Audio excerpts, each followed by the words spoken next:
नमस्कार, आप देख रहे हैं प्रभात खबर। मैं हूं रजनीश आनंद। महिला दिवस समर्पित है महिलाओं को।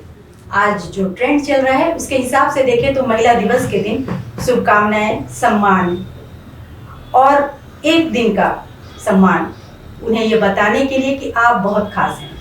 निश्चित तौर पर महिलाओं की स्थिति में समाज में काफी बदलाव आया है, लेकिन आज भी क्या कुछ महिलाएं अपने दैनिक जीवन में, अपने कार्य क्षेत्र में, घर में झेलती हैं और उनके बड़े मुद्दे क्या हैं, ये जानने और समझने के लिए आज हमने रांची की कुछ प्रबुद्ध महिलाओं को अपने साथ बुलाया है और हम उनसे बात करेंगे और जानना चाहेंगे कि महिलाओं के मुद्दे क्या हैं, किन मुद्दों पर महिलाओं का जीवन संघर्षरत होता है और किस तरह से वे उससे संघर्ष करती हैं, जीतती हैं, कहीं जीतती हैं, कहीं नहीं भी जीत पाती हैं। तो हम आज बात करेंगे। तो हमारे साथ आज जो महिलाएं हैं, कई प्रबुद्ध महिलाएं हैं। तो सबसे पहले हम बात करेंगे किरण मैम से। किरण मैम ने महिला अधिकारों पर काफी काम किया है और हम उनसे समझते हैं कि महिलाओं के मुद्दे उनके नजर में क्या हैं। तो मैम, आपका स्वागत है सबसे पहले तो हमारे इस कार्यक्रम में। और आप बताइए कि महिलाओं के मुद्दे क्या हैं। प्रकृति बहुत खूबसूरत रचनाएं करती है इंसान के जीने के लिए, और उस खूबसूरत रचनाओं में एक मैं मानती हूँ कि एक स्त्री भी है और उसमें वो सारी योग्यता है जो एक ऐसे व्यक्ति, विशेष व्यक्ति में होनी चाहिए। अब अगर स्त्रियां नहीं हों तो क्या ये जो सृजन की कार्रवाई है वो आगे समाज बढ़ता रहेगा? तो स्त्रियां दो तरह से कंट्रीब्यूट करती हैं समाज को। एक, आज के दिन प्रोडक्शन, आज के दिन नहीं, आज मतलब प्रेजेंट डे में, आज वो अपने प्रोडक्शन को, अपनी जो भी उत्पादकता है उससे देश को समृद्ध करती है और कल के लिए, भविष्य निर्माण के लिए बच्चे पैदा करती है। तो जो बच्चे पैदा करे, अपने शरीर में 9 महीने तक एक ह्यूमन बीइंग को लेकर के, एक इंसान के अंश को लेकर के घूमे, अपने दूध से को पिला करके जिसके जीवन को की सुरक्षा करे, वो कमजोर कैसे हो सकती है? हाँ, तो हम तर्क के द्वारा चीजों को समझने की कोशिश करते हैं तो मानते हैं कि स्त्रियां कमजोर नहीं है और वो बराबरी से जीने की हकदार है, उन सारे सम्मान की हकदार हैं जो किसी भी एक ह्यूमन बीइंग को इस धरती पे मिलना चाहिए। चाहे वो डॉक्टर हो, स्पेस में जाती वैज्ञानिक हो, या कल्पना चावला से लेकर के सारे लोगों की बात मैं करती हूँ। एक होम मेकर जो स्त्री है वो भी कितना कुछ कंट्रीब्यूट करती है। मैं इस बात को मानती हूँ कि अगर वो घर को ठीक तरीके से नहीं चलाए तो ये समाज भी नहीं चलेगा, वो परिवार तो नहीं ही चलेगा, ये समाज भी ठीक से नहीं चलेगा। शुरू से ही दूसरे घर जाना है, पेंडुलम है जीवन। आज मायका, कल ससुराल, न ये घर मेरा न वो घर मेरा। तो ये जो सोच है ना, इस सोच को बदलना मेरे हिसाब से सबसे ज्यादा बड़ा काम है। और उसके तहत एक स्त्री को निर्मित करते हैं और फिर उसे गालियां देते हैं कि वो कमजोर है, या उसे कुछ भी हम कह सकते हैं। हाँ, और दूसरी तरफ पुरुष को हम कहते हैं कि तुम शक्तिशाली हो, तुम इस धरती पे विजय करने के लिए आए हो, शासन करने के लिए आए हो। शासन चाहे नौकरी के माध्यम से हो या लड़ाई के माध्यम से, इस तरह की बातें हम जब करते हैं तो वैसी स्थिति में एक स्त्री का निर्माण कमजोर होता है, बहुत दुर्बल हो जाता है, और एक पुरुष की कोई गलती नहीं, साचा बनाया समाज ने। तो ये जो समाज के जो मूल्य है ना, परंपराएं है ना, उससे लड़ने की हमको जरूरत होती है। मैम की बहुत सारी बातें मुझे याद आने लगी। यहाँ मत जाओ, वहाँ मत जाओ, ये करना है, वो करना है, ये नहीं करना है, वो नहीं करना है।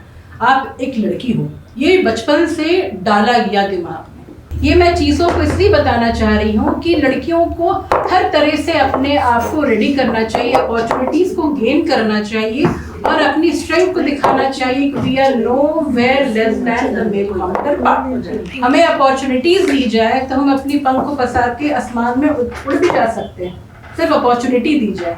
तो क्या होता है ना, बचपना से दिमाग में डाला जाता है, बेटा देखो तुम बेटी हो, ऐसा ना करना, देखो बेटा तुम बेटी हो, ऐसा ना करना। ये मैं भी अपनी बेटी को बोलती हूँ देखा जाए तो, because we are carrying on ये चीज़, ये परंपराएं, ये लहजा हम लोग बचपन से सीख रहे हैं। देखा जाए तो एक मानसिक डर भी होता है कि हमारी बच्चों के साथ कुछ गलत ना हो जाए।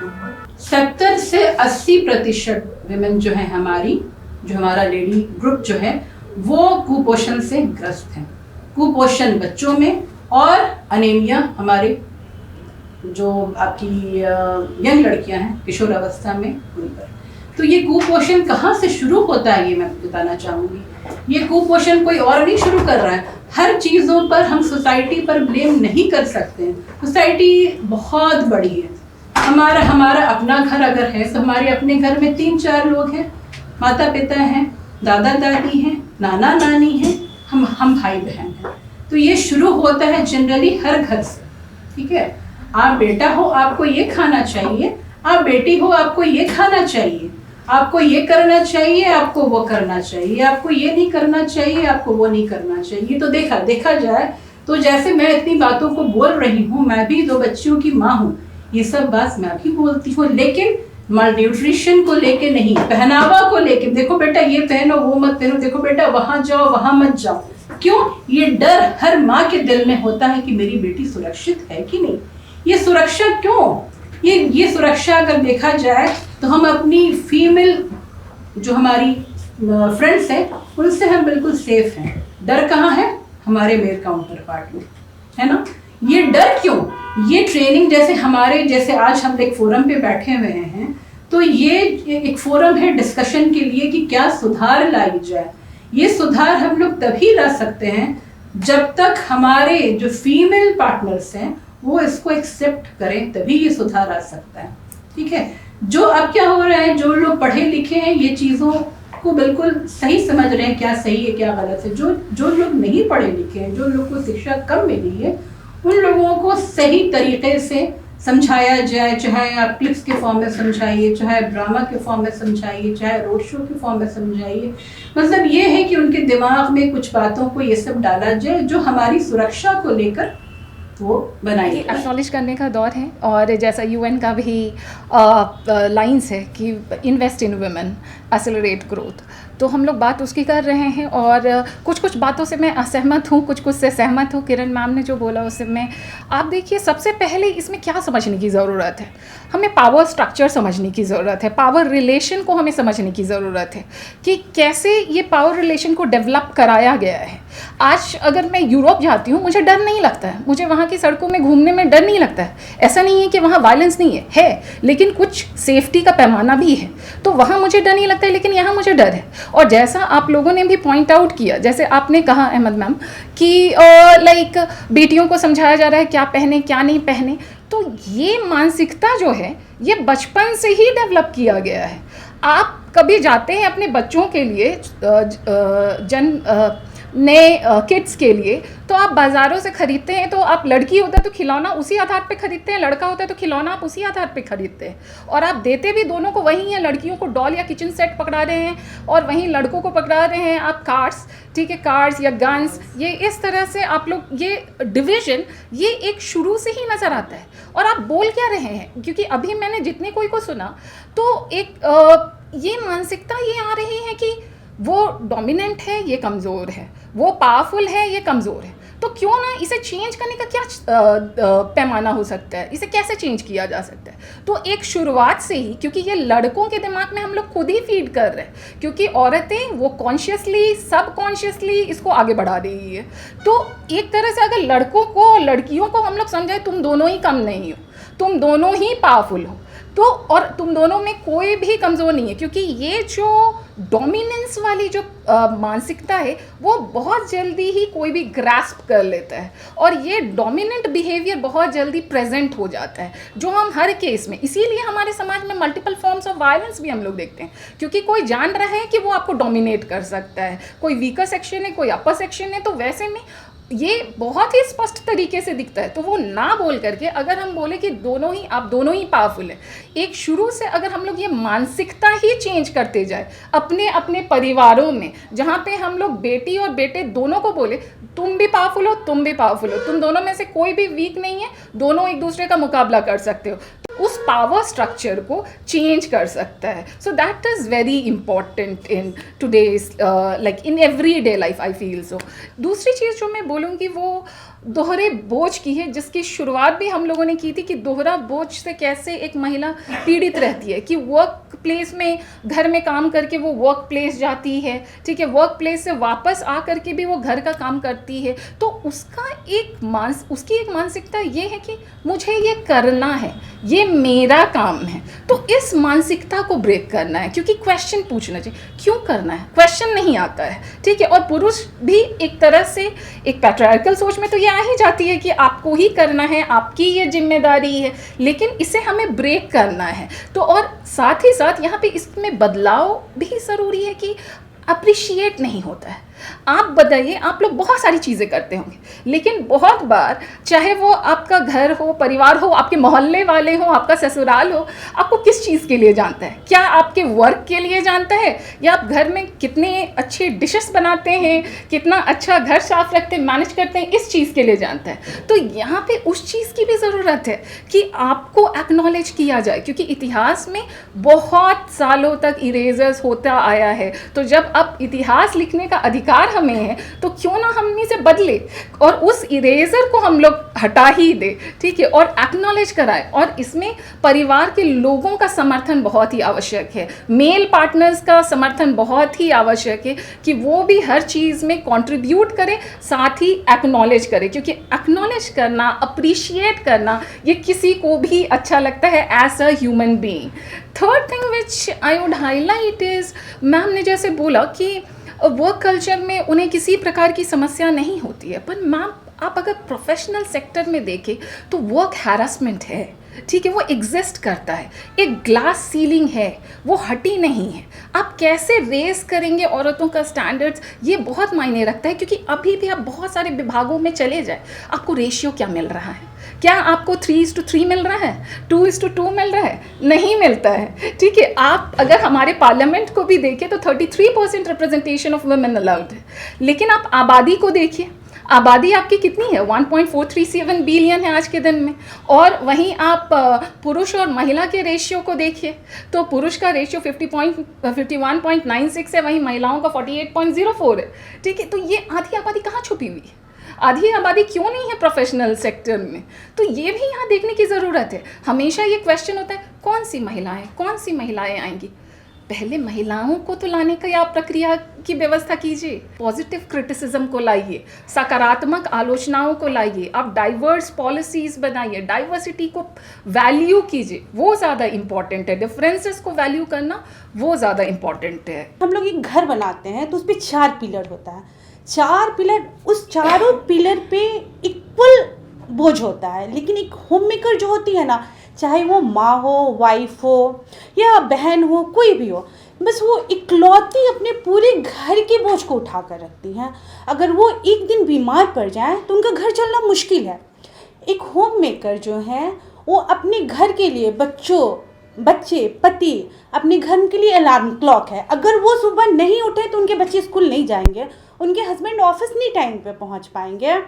वो अलार्म क्लॉक है. वो उसके बाद अगर मिड नहीं आती हो तो वो मिड भी है, वो कुक भी है, वो मतलब पूरा मैनेज करती है. वो अपने घर के लिए एक पुजारी भी है. अगर वो नई टाइम से उठे, नहीं करके दें तो उनका घर एकदम बिखर जाएगा, कुछ मैनेज नहीं हो पाता. तो एक होम मेकर का काम जो है वो बहुत बड़ी भूमिका है. और जो लोग बोलते हैं कि होम मेकर कुछ करती नहीं है, उनसे बस मेरे एक ही रिक्वेस्ट है कि बस एक दिन के लिए आप मेरे जगह पे आ जाइए, आपको पता चल जाएगा कि एक्चुअल में होम मेकर करती क्या है. उनकी लाइफ में बहुत चैलेंजेस हैं.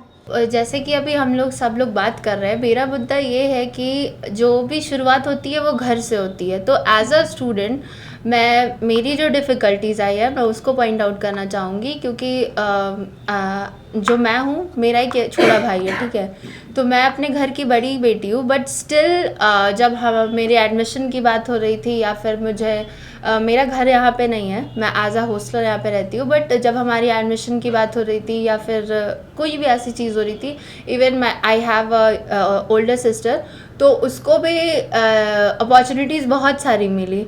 बट हमारे घर में अभी भी बोला जाए तो वो थोड़ा ऑर्थोडॉक्स अभी भी सोच चल रही है जिसकी वजह से अपॉर्चुनिटीज़ मिली, प्लेटफॉर्म पे मिला, बट वो जाने के लिए आपको परमिशन नहीं मिली घर से।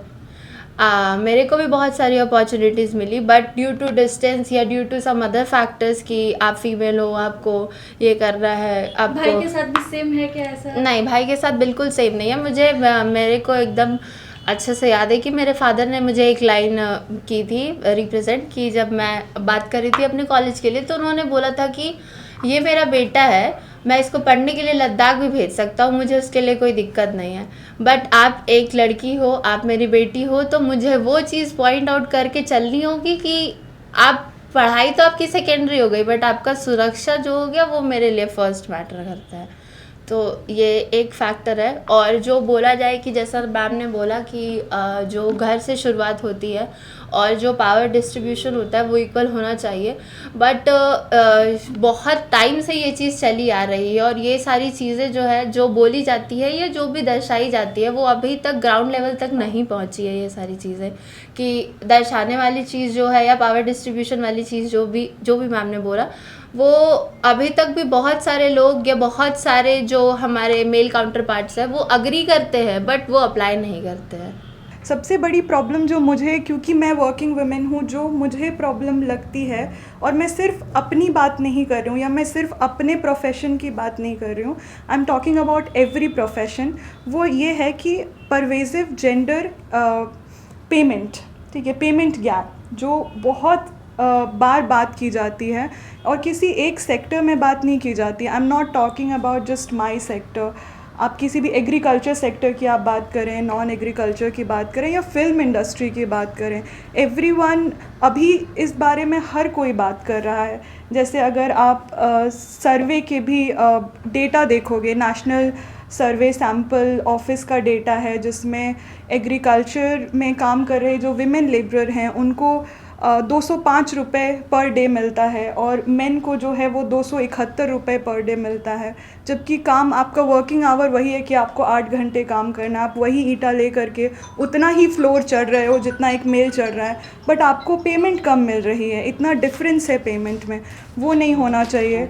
दूसरी चीज़ जो मैम ने डिस्कस किया, जो मुझे बहुत इम्पॉर्टेंट लगा डिस्कस करना, वो है ग्लास सीलिंग की प्रक्रिया जो हमेशा विमेन को फेस करना पड़ रहा है कि आपका पोजीशन, आपका लीडरशिप, आप किस पोजीशन पे रहोगे वो आपका जेंडर डिसाइड कर रहा है। एक और चीज़ जो आप सब ने मेंशन की और जिससे मैं खुद गुज़र रही हूँ, जो मुझे फ़ील होता है कि आपको घर और काम दोनों चीज़ें मैनेज करनी पड़ती है, एंड ये कहीं ना कहीं एक्सपेक्ट किया जाता है विमेन से, मेन से एक्सपेक्ट नहीं किया जाता है ये एक्सपेक्टेशन।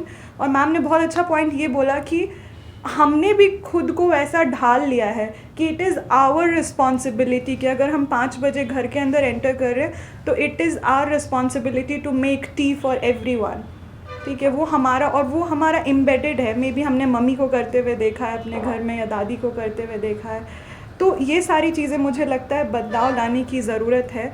मेरे ज़्यादातर पॉइंट्स प्रोफेशनल लाइफ में रहे थे क्योंकि मैंने प्रोफेशनल लाइफ में ये प्रॉब्लम ज़्यादा देखी है। पर्सनल लाइफ में थोड़ी मुझे प्रॉब्लम कम रही है जेंडर को लेकर के।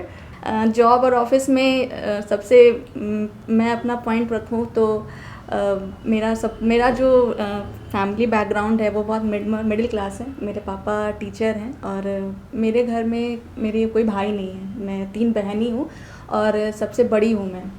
तो नॉर्मल सी बात है कि रिस्पॉन्सिबिलिटी शुरू से ही मेरी रही। और अभी जब मेरी शादी हुई तो शादी होने के बाद भी आज मैं घर की बड़ी बहू ही हूँ। तो दोनों जगह रिस्पॉन्सिबिलिटी मेरी बड़ी की थी तो निभाने में बहुत प्रॉब्लम आए। और पापा मेरे मुझे हमेशा सपोर्ट करते थे, कभी भी मुझे किसी चीज़ के लिए रोका नहीं उन्होंने। जो मैं करना चाहती थी मैं की, जहाँ पे मैं गलत थी वहाँ पे मुझे टोका भी उन्होंने। इनफैक्ट मेरी मम्मी मुझे कभी भी खाना बनाने को नहीं बोली। मैं अपने पर्सनल में एक्सपीरियंस बोलूँ कि मेरी मम्मी मुझे कभी खाना बनाने को नहीं बोली। वो मेरा शौक़ था। मैं मम्मी को जब करते हुए देखती थी तो मैं खुद सोचती थी कि चलो मैं मम्मी को सपोर्ट कर दूँ, बट मुझे मम्मी ने कभी नहीं कहा। इवन अगर कभी बनाने को मन भी किया तो पापा मुझे टोक देते थे। हाँ, सोसाइटी की मैं बात करूँ तो हाँ, अभी भी वुमेन बहुत सारा चीज़ फेस, मैं भी इनफैक्ट मैं भी फेस करती हूँ कि अभी मैं 10 से 6 ड्यूटी करती हूँ और 10 से 6 ड्यूटी करने के बाद भी मुझे घर जाके सारे काम करने पड़ते हैं, चाहे वो खाना बनाना हो, नाश्ता कर देना हो। तो ये अगर थोड़ा सा इसमें मेल अगर इसमें सपोर्ट कर दें कि हाँ आप अगर आप सुबह का नाश्ता बना के जा रहे हो तो चलो रात का डिनर मैं प्रिपेयर कर दूँ, ठीक है। और दूसरी चीज़ कि अगर आप थके हुए हो तो चलो ठीक है आप रेस्ट कर लो, चाय मैं बना देता हूँ। तो ये सब चीज़ अगर थोड़े से एक वर्किंग वुमेन को या फिर किसी भी लड़की को अगर मिल जाए तो शायद वो ज़्यादा ग्रो करे, जो ग्रो वो अभी करंट में कर रही है। मेरा ये कहना है कि अगर हम एक मिठाई भी किसी को ज़बरदस्ती खिलाते हैं तो शायद उसको अच्छा नहीं लगता है। तो वो जोर ज़बरदस्ती वाली जो एक बात है वो हमको लगता है कि वो एक बहुत बड़ा मुद्दा है, जो कितनी भी कोशिश कर लें, हम पुराने ज़माने में भी जाते हैं तो वो समस्या दिखती है, आज भी दिख रही है, शायद आगे भी दिखेगी। तो ये एक जो मानसिक सोच है इसको बदलने की बहुत सख्त ज़रूरत है। और अभी जिस तरह का माहौल दिखता है मुझे नहीं समझ आ रहा कि ये कैसे बदलेगा, कैसे हम इसको बदल सकते। तमाम कानून बना दिए गए, सब कुछ हो गया, वो नहीं बदल रहा। एक दूसरी बात जो है कि एक निर्णय करने का जो अधिकार, जैसे अभी आर्या बोल रही थी कि निर्णय करने का अधिकार हमारे पास आज भी नहीं है। हम क्या करेंगे ये हमारे लिए कोई और डिसाइड करता है। यहाँ तक कि हम बच्चे कितने पैदा करेंगे, हम किसके साथ रहेंगे, हम किसके साथ शादी करेंगे, ये भी निर्णय करने का अधिकार हमारे पास अभी तक, ये नहीं मैं कहती कि एकदम नहीं है, लेकिन अभी भी। और हम लोगों की कंडीशनिंग इस तरह से है, परवरिश इस तरह से है कि हम लोग ये मान के चलते हैं शायद कि वो हमें सपोर्ट कर रहे हैं। सच बात है ये कि घर से ही शुरुआत होती है। हम स्कूल में किताबी दुनिया को पढ़ते हैं, लेकिन अगर जो हम अपनी बात करें तो हमें जो परवरिश मिलती है वो हमारे पेरेंट्स से मिलती है। मेरे थॉट से मैं लड़का और लड़की दोनों को मैं एक बराबर देखती हूँ। मुझे ऐसा कुछ भी नहीं लगता कि जो लड़के कर सकते हैं वो लड़कियाँ नहीं कर सकती, बल्कि जो लड़कियाँ कर सकती वो लड़के नहीं कर सकते। कि मैं बोलना चाहूँगी कि जो भी हमारी जो मुस्लिम विमेन हैं उन लोगों को एक तरह से अपने बच्चों को, चाहे वो लड़के हो चाहे लड़कियां हो, दोनों को थोड़ा ध्यान में रखना होगा कि पढ़ाई, education is the what to say real role that will pay off afterward. क्योंकि पेरेंट्स तो चले जाएंगे। आज जैसे मैं खुद फील करती हूँ कि मेरे I have lost both of my parents, जो मेरे लिए बहुत बहुत बहुत बहुत नियर एंड डियर थे और हैं भी, कि वो सबके लिए होते हैं। बाप माँ का कोई रोल अदा नहीं कर सकता है। तो वो आज जो जहाँ पर भी मैं हूँ only and only due to my parents. तो एजुकेशन का एक ऐसा रोल है, जो पढ़ा लिखा इंसान है वो समझ सकता है, और जो पढ़ा लिखा ना है आपकी सोसाइटी में उसको आप मोटिवेट करिए आगे ले जाने के लिए, उसको बताइए कि अपने बच्चों को पढ़ाइए। हम सबकी जिम्मेवारी बनती है कि जब हम बात करते हैं कि महिलाओं की स्थिति में सुधार लाई जाए तो हम क्या कंट्रीब्यूट कर रहे हैं। तो ये एक बहुत बड़ी चीज़ है जो सचेत महिलाओं के लिए मैं कहूँगी कि ज़रूर करना चाहिए। दूसरी बात, मैं किसी की बात का खंडन नहीं कर रही हूँ, लेकिन मैं ये मानती हूँ कि मैंने 36 साल नौकरी की है कोल इंडिया में, और सारे पढ़े लिखे एक से एक लोग हैं, ठीक है। तो शिक्षा अगर केवल किताबों तक सीमित हो, पोथी में रख दीजिए, किताब ताखे पे रख दीजिए, तो कोई फ़ायदा नहीं होता। यहाँ सभी महिलाएं शिक्षित हैं, हाँ।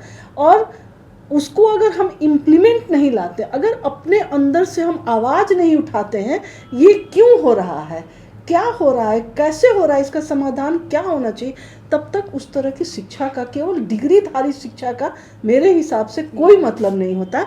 हमें चीज़ों को सोचना चाहिए। सभी के अपने अपने मुद्दे हैं, सभी ने अपनी अपनी बातें रखी और बहुत अच्छा लगा कि सभी ने इस मंच पर, प्रभात खबर ने जो मंच प्रदान किया है उस पर अपनी बातें रखी और बताया कि किस तरह से शुरुआत सुधार की जो है वो घर से हो सकती है। तो जो आप देख रहे हैं, और महिला दिवस पर अगर आप कुछ खास करना चाहते हैं तो सुधार के साथ शुरुआत करिए, अपने घर से शुरुआत करिए, ताकि कल को जब आप अपने ऑफिस में, वर्क प्लेस में जाएंगे, आपके बच्चे आपसे सीखेंगे और ऑफिस प्लेस में भी आपको वही समानता, वही सुधार की प्रवृत्ति देखने को मिलेगी जिसकी शुरुआत आपने घर से की थी। फिलहाल इसके साथ प्रभात खबर से मैं राजलक्ष्मी। प्रभातखबर.com, विश्वास वही, रफ्तार नहीं।